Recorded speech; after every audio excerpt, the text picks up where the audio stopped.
In our chapter on graphs, section 2.3 is just about lines, but there's a lot of information to cover about lines, so this is quite a long section. The first thing to talk about is slope, and you notice the slope when you walk upstairs, when you look at the pitch of a roof. These are applications in the real world having to do with slope. So let's look at the definition of slope. If you have 2 points, P and Q, designated as x1, y1, x2, y2, and they're different. By distinct, they just mean they're different points. They aren't the same point. And if your x's are not the same, the slope m of the non-vertical line containing P and Q is defined by the formula. So m, we use lowercase m. Do you remember the slope formula? y2 minus y1 over x2 minus x1. Now, recall that the point here, x1, x2, what matters is that if you put y2 here, the x2 has to be underneath it. You can't put y2 here and x1 there, right? So that's the thing to keep in mind. It doesn't matter which point is 1 and which point is 2, but the y2 goes here, then the x2 must go here. Okay, this is our slope formula. And so this is when x2 and x1 are not equal.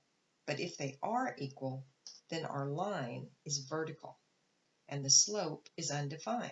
Why? Because if these are the same number, your denominator is 0, you're dividing by 0, and what do we say when we have division by 0? That condition is undefined. So another way of describing slope that you may have heard is that slope can be called the rise over the run. Remember, the y-axis is the vertical one. We're rising in the vertical direction. The x-axis is the horizontal, and that would be the run. Or another way to say that is the change in y. How is y changing? When you subtract, you find out the difference. How is it changing over the change in x? How is x changing? Okay, let's use this example to investigate some more information about slope, more properties of slope. So here we have 2 points that designate, remember it only takes 2 points to define or determine a line. So we have line 1, line 2, line 3, line 4, each one determined by these. They all have the same point P, but different point Q. We want to graph all 4 on the same Cartesian plane, but we're also going to find the slope. So we can plot the 2 points and draw the line, but we're also interested in finding their slope.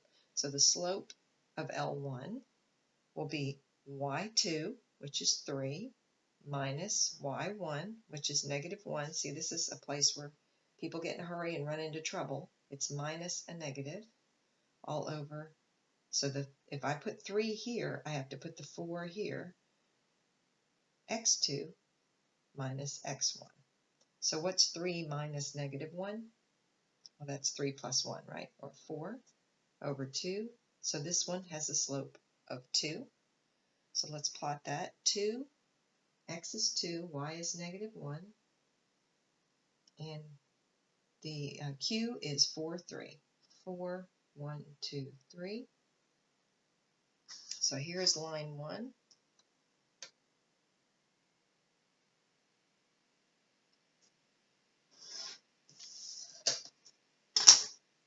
Line 1, and it had a slope of 2.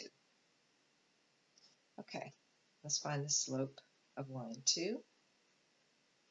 y2, which is 4, minus y1 over x2 minus x1. So 4 minus -1, that's 4 plus 1, or 5. -1 minus 2, -3. Now we don't typically have the negative sign on the denominator, so we'll go ahead and switch that. It's not incorrect, but it just doesn't look right, does it? And if you'll just get in the habit of always moving it to the numerator, it'll make graphing much easier. I'll show you why in just a bit. Okay, so we have the same point P here, 2, -1, but now we have the point -1 and +1, 2, 3, 4.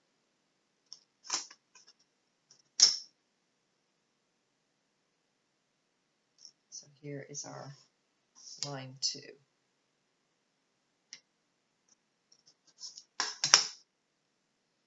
All right, let's find the slope of line 3. y2, which is 5 minus -1, 2 minus 2. 5 minus -1 is 5 plus 1, which is 6. 2 minus 2 is 0. Aha! Here we have our undefined condition. So the slope is undefined. Let's plot those points. Of course, we have our 2, -1, and then we have 2, 5.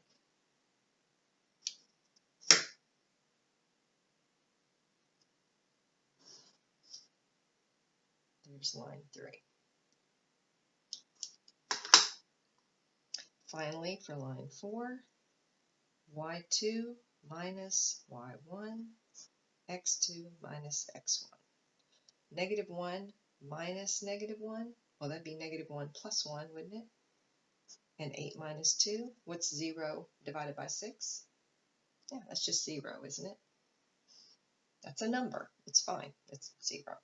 Just use your calculator just to double check.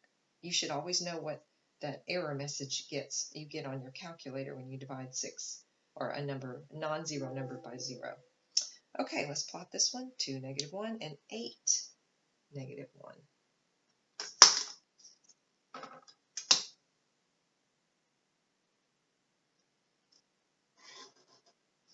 Okay, so here is line 4. So what we're determining here is that in line 1, we had a slope that was +2. Notice it's running uphill. This slope, M, I'm going to put positive. M was positive. In line 2, it was negative. Notice how it's running down here, hill. M here is negative. Our line 3, it was undefined. We have a vertical line.